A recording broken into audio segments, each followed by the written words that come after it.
Axı hansı insan belə dəhşəti törədə bilər? 5 ştatdan 36-dan çox cavan qız döyülüb, boğulub və öldürüləndən sonra zorlanıb. 6 qadının skeleti tapılıb, 4 kəllə sümüyü, nekrofiliya, cinsiyyət orqanlarının dişlənərək zədələnməsi. O kimdir? Buna nə səbəb olub? Axı öldürmək onun nəyinə lazımdır? ABŞ 70-ci illər qəddarlıq dövrüdür. Saysız cinayətlər və özbaşınalıq. Cəmi 10 il ərzində cinayətlər 130% artıb. Amerika hələ yeni serial qatil termini ilə tanış olurdu. Çünki həmin dövrdə bu termin heç yox idi. Heç kəsin ağlına belə gəlməzdi ki, öldürmək və uzun müddət cəzasız qalmaq mümkündür. Həmin dövrdə yeni serial qatillər çıxdı.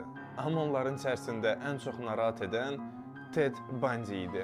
Keçmiş tələbə, hüquqşünas, yaxşı danışıq qabiliyyətinə sahib olan, eləcə də görünüşü ilə insanları özünə cəlb edən bir gənc və FBI tərəfindən axtarılan cinayətkar. Yes, I intend to complete my legal education and become a lawyer and be a damn good lawyer. Aprel 1974-cü il, Seattle, Washington ştatı. Seattle və yaxınlıqda polislər gənc qızın itməsi ilə bağlı araşdırma aparır. Linda Ann Healy, 21 yaşlı tələbə yaşadığı mənzildən itib. And she came in at about 11:30 into my room and spoke with me then. And she seemed in a really pretty happy mood. And then she said she was going to bed and that was about 12. Növbəti gün qonşular qızın yoxluğunu hiss edəndə yerli qəzetlər bununla bağlı paylaşımlar etdi. Və polis müfəttişləri bu işin üstünə düşdülər. Otaq səliqəli idi. Orada şübhəli heç nə yox idi. Döşəkdəki qan izini tapmayana qədər. Yataq səliqəli bükülmüşdü. Nəyə görə ləkəni birincidən görmək çətin idi. Əksər insanlar hesab edir ki, məhz Linda Theodore Robert Bundy'nin ilk qurbanı olub. Gəlin onun uşaqlığına qaydaq. Doğma Dakotada cəmi 2 təbəqə var idi. Varlı və kasıb. Bundy'nin ailəsi isə ikinci ayda idi. Ailəsi deyərkən nənəsi və babası. Mr. və Mrs. Bundy yaxşı valideyn idilər. Hər bazar günləri kilsəni ziyarət edirdilər və düzgün həyat sürürdülər. Onlar adi ailə idi. Amma Ted fərqlənirdi. Uzun müddət nitqi ilə problemlər var idi. Digər uşaqlar onu qəbul etmirdilər və alçaldırdılar. Böyüdükcə Ted formalaşmağa başladı. Hətta prezident olmaq istəyirdi. Amma yaraşıqlı olmağına baxmayaraq, yenə də insanlarla ünsiyyət qurmaq onda çətin alınırdı. Elə bir his yaranırdı ki, sanki o sənin yanındadır. Amma əslində başqa yerdədir. 1974-cü ilin iyununda Seattle-da daha bir qız itkin düşür. O, Washington Universiteti yaxınlığında yaşayırdı. Linda'nın itkin düşdüyü yerin yaxınlığında. Gənc qızlar artıq baş verənlərə görə narahat olmağa başlayırdılar. Polislər isə çağırış edirdi ki, qızlar qaranlıq küçələrdən uzaq dayansınlar, tək gəzməsinlər və yalnız əsas girişlərdən istifadə etsinlər. Vacib bir məqam, qızlar itməyə davam edirdi. Amma onların cəsədləri tapılmırdı. Ona görə onların işi qətl kimi baxılmırdı. Daha məntiqlisi onların başqa yerə köçməsi və ya oğlana qoşulub qaçmaları idi. Lakin əgər ştatların polis departamentləri bir-biri ilə əlaqəyə keçsəydi, anlayardılar ki, qızların oxşar şəraitdə itməsindən savayı onlar bir-birinə bənzəyirlər. Belə fikrə gəlmək olar ki, Ted gözəl, gənc tələbələri seçirdi. Uzun saçlı, sırğa, üzüyü taxan. Problem də məhz bundaydı. Həmin dövrdə demək olar ki, bütün qızlar uzun saçlı, sırğalı və üzüylü idi. Onların hamısı elə görsənirdi. Ted konformist gəncləri seçirdi. Axı onların sayı çox idi. Onların hamısı eyni geyinir. Və məhz bu obrazı Ted öldürürdü. 14 iyul 23 yaşlı Janice və 18 yaşlı Dennis dostları ilə Sammamish çimərliyinə dincəlməyə gəlirlər. Seattle-dan 32 kilometr aralığında. Hər iki qız 4 saat aralığı ilə itkin düşdülər.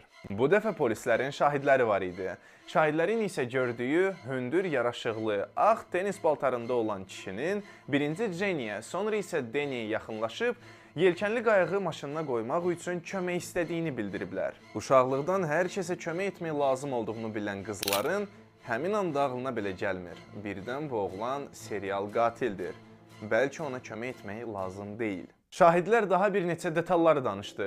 Təxmin edilən cinayətkarın adı Ted, sürdüyü maşının markası isə açıq qəhvəyi Volkswagen Jug. Polislər Washington ştatında belə maşına sahiblik edən 1000-ə yaxın Ted tapdı. İşin gedişatında isə onlar bu sayı 100-ə indirdilər və bunun üçün çox vaxt tələb olundu. Çünki indiki texnologiyalar o vaxtı yox idi. Kompüterlər, müşahidə kameraları və s. Elə alındı ki, polislərdə onun əsl adı var idi. O özünü öz adı ilə təqdim edirdi. Bu böyük ehtimal göylə getmək idi. Sizdə mənim əsl adım var, amma yenə də məni tuta bilməyəcəksiniz. Tedin cinayətləri haqqında yerli telekanallarda danışmağa başladılar. Onun fotorobotunu yerli qəzetlərdə çap edirdilər, gənc qızları təhlükədən qorumaq üçün. 29 yaşlı Elizabeth Klopford da cinayətkarın qurban siyasına uyğun gəlirdi. Lakin bu gənc qızı qorxutmadı. Qatilin fotorobotunda o öz sevgilisini tanıdı. Ted Bundy. 1969-cu ildə Liz balaca qızı ilə Utah ştatından Seattle-a köçür və Washington Universitetinə katibə kimi işə düzəlir. Bir gün axşam rəfiqəsi ilə kampusun barlarının birində içki içərkən, yaraşıqlı bir oğlan onu rəqsə dəvət edir. Psixologiya fakültəsinin tələbəsi, ağıllı, iti beyinli, dəbli bir geyimdə. O, qısa zamanda həmlisi və onun 3 yaşlı qızını özünə aşiq etdi. İllər sonra Molly onu çox diqqətli və təhlükəsiz birisi kimi xatırlayacaq. Hansı tamamilə özünü sənə həsr edirdi. Ted Molly'yə velosiped sürməyi öyrədirdi, onlar üçün şam yeməyi hazırlayırdı və Lizin valideynləri ilə yola gedirdi. Maraqlıdır, sosiopat sevə bilərmi? Sosiopatiya normal insan emosiyalarını ləğv etmir. Ted Lizi və onunla münasibətdə olan başqa qadınları dəli kimi sevdiyinə inanırdı. Təxmin etmək olar ki, Ted onları aldatmırdı. O, özünü aldadırdı. Adama elə gəlir ki, Ted kimin istəsən xoşuna gələcək. Zamanla Tedin Lizlə münasibəti pisləşir. O hiss edir ki, sevgilisinə uyğun gəlmir, elə görsənmir, elə savadlı deyil. Onun evliliyi haqqında söhbət açmaq cəhdləri isə söz-söhbətlə bitir. 74-cü ilin avqustunda isə o Utah Universitetinə qəbul olduğunu deyir və ora köçür. Tək. Liz fotorobotu görəndən sonra polisə zəng etmək qərarına gəlir. Amma yenə də polislərin əlində Tedi cəlb etmək üçün tutarlı dəlillər yox idi. Həm də hüquqşünas fakültəsinin perspektiv gənci heç kimdə şübhə doğrultmurdu. İçki düşən qızların evdən qaçmasına dair versiyalar isə 1974-cü ilin payızında və 75-ci ilin yazında dəyişdi. Washington ştatında Taylor dağının yaxınlığında qızların qalıqları tapılanda, qızların eyni qatilin qurbanı olduğunu əminliklə demək olardı. 1974-cü ilin oktyabrında Utah ştatında Salt Lake yaxınlığında yerli şerifin 17 yaşlı qızı Melissa itkin düşür. Daha bir həftə sonra 17 yaşlı Laura. Qızların zorlanmış və boğulmuş cəsədləri bir həftə sonra tapılır. Noyabrda Melissa'nı son dəfə gördükləri pizza yerindən 1 kilometr aralığında 18 yaşlı Carol Darançeyə hücum çəkilmişdi. Həmin axşam Carol ticarət mərkəzinə gəlir. Kitab bölməsində polis zabiti ona yaxınlaşır və onun maşınına kiminsə girmək istədiyini deyir və bir yerdə maşından nəyisə oğurlanıb-oğurlamamasını yoxlamağı təklif edir. Dayanacaqda polis Carol'a onunla bərabər bölməyə getməyi təklif edir. Şikayət yazması üçün. Sonradan Carol bildirir ki, polisin görünüşü ona çox qəribə gəlir. Sanki o sərxoşdur və onun maşını Volkswagen Jukdur. Bu ona qəribə gəlir. O düşünür ki, polis müfəttişi sadəcə gizlin çalışır və onun maşınına minir. Onlar adamsız yerə çatanda sürücü anidən maşını saxlayır. Carol maşından qaça bilir, amma yenə də polis ona çatır, onun əllərindən tutub maşına atır və ona qandal vurmaq istəyir. Eləcə də başından zərbə. Lakin Carol yenə onu özündən uzaqlaşdıra bilir və maşından atılır. Onun həyatını yandan keçən avtomobil xilas edir. Carol həmin gecənin yeganə qurbanı değildi. Bir neçə saatdan sonra 18 yaşlı Debra Kent itkin düşür. Məktəbdə keçirilən səhnəcikdəki çıxışdan sonra o kiçik qardaşının dalınca gedir. Amma öz maşınına heç oturmadı. Avtomobilin yanında qandalların açarı tapıldı. Qandallar hansı ilə Carol'ı bağlamağa çalışıblar. O düşünürdü ki, ştatını dəyişsə öz qatil xüsusiyyətlərini geridə qoya biləcək. O vaxta qədər Ted artıq qatil idi. Lakin inanırdı ki, yeni yerdə o dəyişilə bilər. Amma serial qatillər öz vərdişlərinin qurbanıdır. Ondan savayı nəsə onu təkrar və təkrar ova çıxmağa məcbur edirdi. Bu alkoqol ola bilərdi və ya güclü stres, ya da çox gözəl qız. Utah'da itən qızlar haqqında Elizabeth Klopferə, yəni Tedin sevgilisinə Salt Lake City'dən gələn rəfiqəsi danışır. Harda artıq bir neçə aydır ki, hüquq fakültəsində Ted oxuyur. Liz yenidən polisə müraciət edir, amma polis müfəttişləri Tedin heç bir şübhə yaratmadığını bildirir. 1975-ci ildə Salt Lake vilayətinin polisi növbədən çıxıb evinə gedəndə park edilmiş maşına fikir verir. Hansında gənc kişi əyləşmişdi. Polis maşınını görən sürücü anidən maşını hərəkətə gətirir. Polis düşündü, axı niyə o məndən qaçır? Gecə saat 2-dir və onun izi ilə düşür. Ted axırda dayananda maşınını yoxlayarkən oradan gələcəkdə zorakılıq dəstə adlanacaq bir şeyi tapdılar.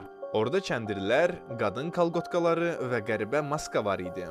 Polis Teddən bu vaxtı burada nə etdiyini soruşanda Ted kinoda olduğunu dedi. Müfəttiş nəyə baxdığını soruşanda Bundy həmin vaxtı heç yerdə yayımlanmayan filmin adını çəkir. Onun yalanını tutdular. Həmin axşamı Bundy'ni girovla buraxdılar. Lakin diqqətli polis bir neçə gündən sonra bu hadisəni öz həmkarları ilə bölüşür. Hansılar itkin düşən Carol Duncan işi ilə məşğuldular. Və birdən bam, bam, bam! Bu sanki aydınlıq idi.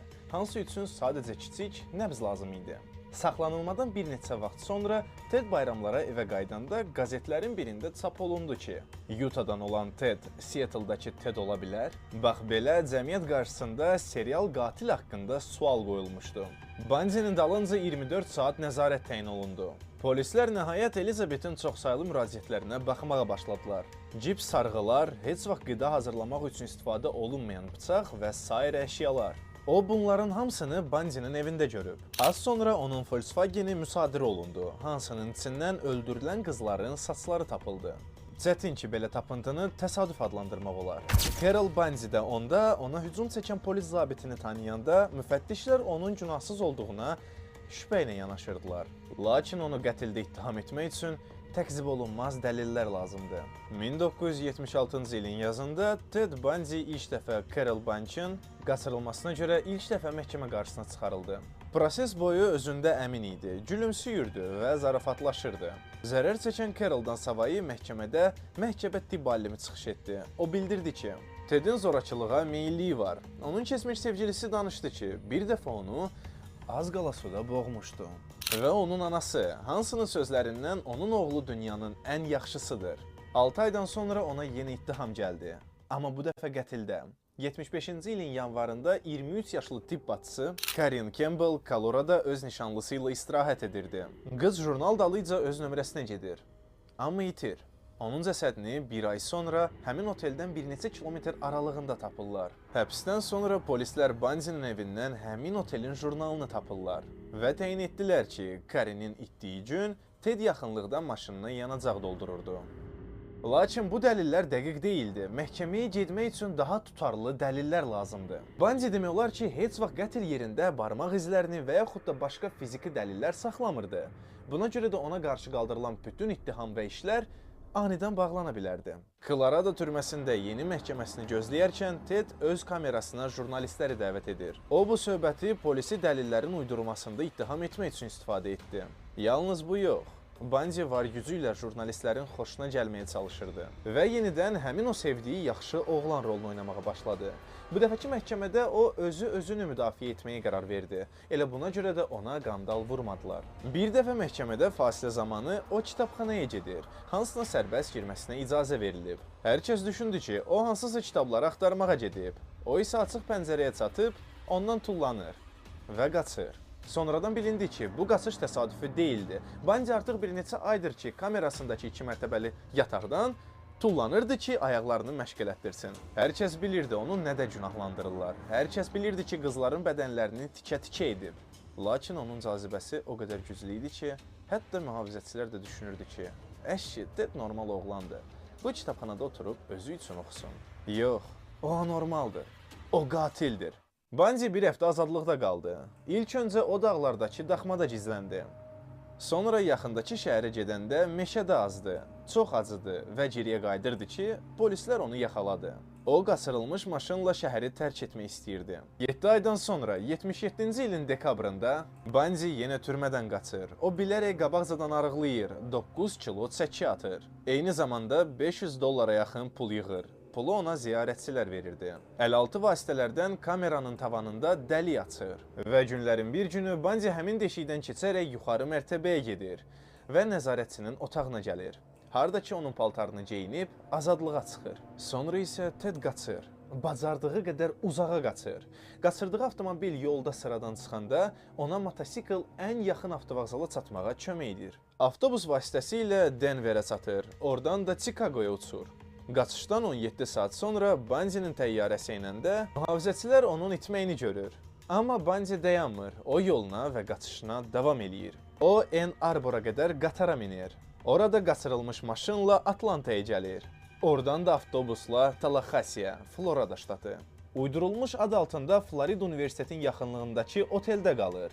Kredit kartları uğurluyur və hər axşam barlarda içir. Ted artıq evə qayıdırdı ki, qızların yataqxanaya açıq olan arxa qapıdan girməsini görür və özünü itirir. O sərxoş idi və uzun müddətdir ki, öz işində ara vermişdi. Ted əhatəsinə baxdı və çoxlu odun gördü. Budur, ağacdan birini götürür, pilləkanla çıxan qızın birinə çatır. Və bam!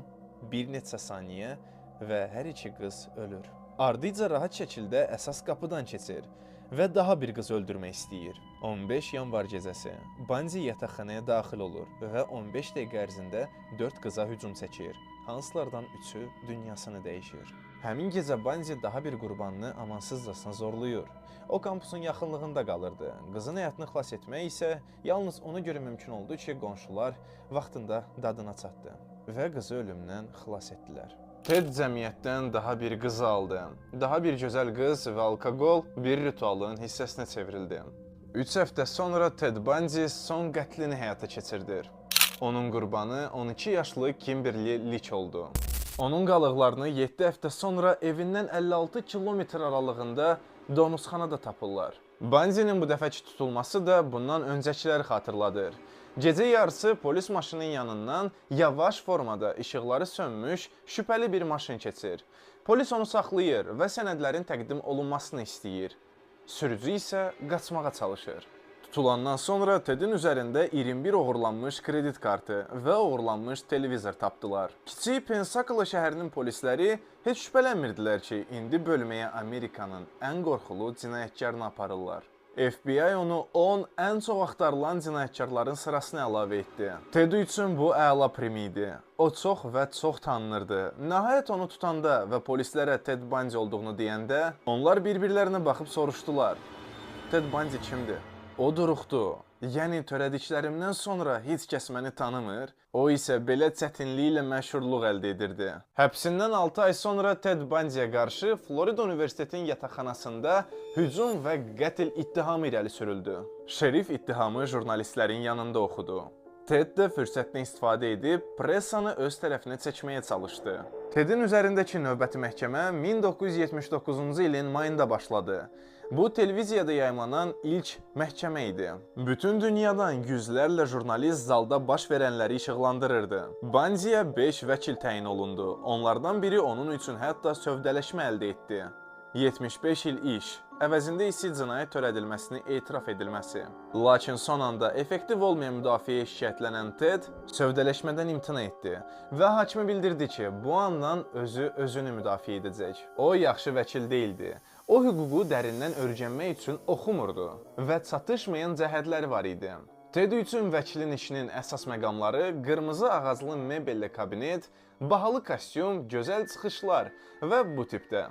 Hüquqşünasın əsl dərin işi onu maraqlandırmırdı. Ted yalnız öldürməyə yaxşı bacarırdı. Dinləmə zamanı Bundy yenə öz cazibəsini işə salır. O özünü çox rahat və hətta şən hiss etdirirdi. Belə deyə yaxşı oğlan rolunu oynayırdı, hansını ki çox gözəl bacara bilirdi.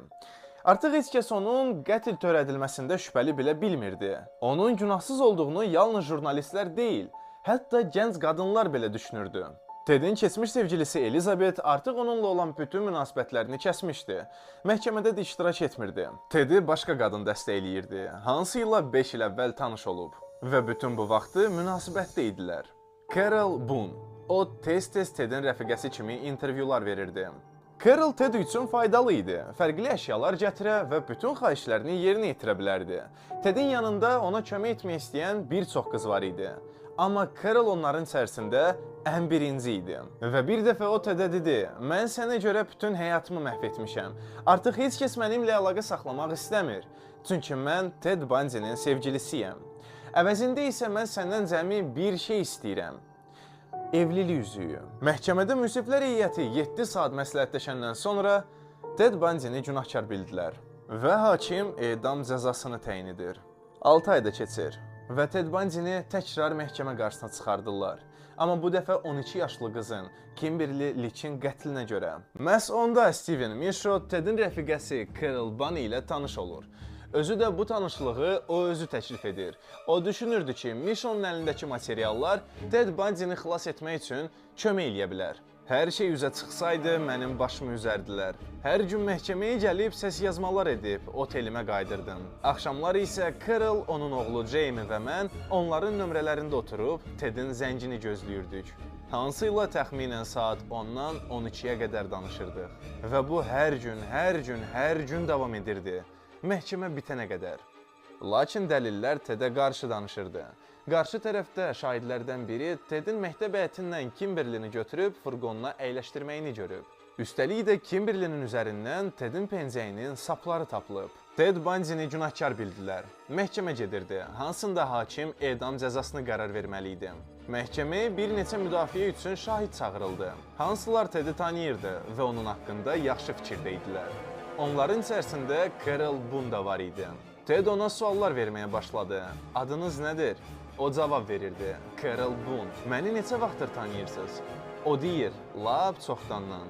Bəs mənim haqqımda nə düşünürsünüz? O deyir, siz çox möhtəşəm insansınız və sizinlə pis hadisələr baş verir. Ardınca Ted ona baxıb soruşur, sən mənim həyat yoldaşım olmaq istəyərsən? Və beləliklə onlar evləndi. Bundy düşünürdü ki, məhkəmə onun toy günü ona edam cəzasını tətbiq etməyəcək. Amma o yanıldı. Ona təkrardan edam cəzası təyin olundu. Budur, biz onunla üzbəüz oturmuşuq. O səs yazanı götürür və sanki ona dolanır. Elə bil mən heç yoxam kimi danışır. Misha Tedə özü haqqında üçüncü şəxs ismində danışmağı təklif etdi və bu da işə yaradı. Ted bütün niyyətlərini rahatlıqla danışırdı. Qətli törədərkən nə düşündüyü haqqında danışır. Amma yenə də bu o deyil. O sadəcə qatilin nə düşündüyü haqqında fikirlər bildirir. Onun sözlərini onun özünə qarşı istifadə etmək olmur. Amma yenə də bu sözlər Tedin əslində kim olduğunu anlamağa kömək edir. Psixiatrlar ona bölünmüş şəxsiyyət proqnozu qoydular. Amma yekun diaqnoz qoyulmadı. Ted əmin idi ki, onda şəxsiyyət bölünməsi yoxdur. O özünü tam şəxsiyyət kimi hiss edirdi. Amma içərdən bir səs eşidirdi. Hansı onu idarə edirdi və zamanla daha çox və daha çox istəyirdi. Qadınlara qarşı xüsusi tələbkar idi. Ted Bundy küçə ilə gedərkən gözəl qız gördükdə içindəki səs ona pıçıldayırdı. Sən bir bu cındır ləçərə bax. Onu parçalamaq lazımdır. Steven Michaud ilə keçirilən sorğu-suallarda Bundy öz yaxınları haqqında pis səslənmirdi və hətta bildirirdi ki, onun tərcüməyi halında onun qatil olduğunu vurğulayan heç bir şey yoxdur. Tedin 5 yaşı olanda anası Washingtona köçür və oradakı hərbi qospitala aşpaz kimi işə düzəlir. Ardınca da Johnny Qalbi Pero Bundy'yə ərə gedir. Sonra onların daha 4 övladı dünyaya gəlir. Ted Bundy isə nənəsi və babası ilə qalır. Ted heç vaxt anasından şikayətlənmirdi. Lakin psixoloqlar düşünür ki, əgər övladla ananın əlaqəsi zədələnibsə və yaxud səhv yönləndirilibsə, onda ağacın budaqları əyri bitməyə başlayır. Kitabı üçün kifayət qədər məlumat toplayanda Misha artıq Tedi türmədə ziyarət etməyi dayandırır. Hugh ilə Misha Bundy'nin işində olan bütün dəlilləri təkrar yoxladılar. Amma onların içərisində bir dənə də olsun Tedin xeyrinə danışacaq və yaxud da onu günahsız edən bir şey tapa bilmədilər. Kitab artıq hazır olanda jurnalistlər onu götürüb və Tedin səs yazmasını götürüb onun valideynlərinin yanına getdilər. Və türmədə yazılan dialoqların birini qoşdular. Hansında Ted qətl haqqında danışırdı. Səs yazma bitəndə Bundy'nin anası cəmi bir şey söylədi. Kim alma piroqu ilə dondurma istəyir? Bundy'nin edamını 2 dəfə keçirtdilər. Vəkillər onun keyfiyyətsiz müdafiəsinə əsaslanırdı. Çünki bildiyimiz kimi Ted özünü müdafiə etməyi seçirdi. Apellyasiya üzərində çalışdılar və Ted Bundy'nin xəstə olduğunu sübut etmək istədilər. Amma 1988-ci ilin sonlarında apellyasiya rədd edildi və Ted Bundy'nin edam cəzasının günü təsdiqləndi. Tedi isə yenə sistemi manipulyasiya etməyə çalışır.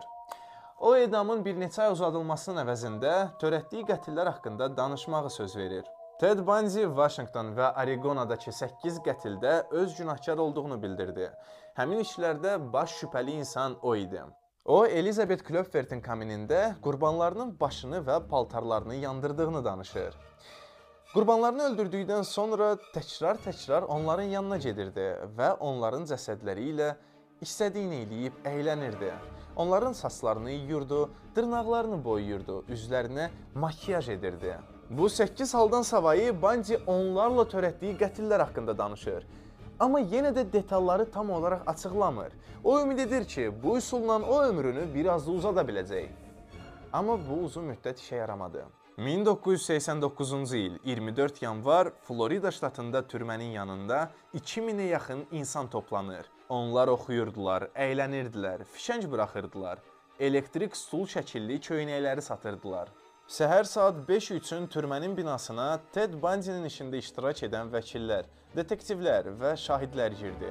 Onlar üçün səhər yeməyi hazırlanmışdı.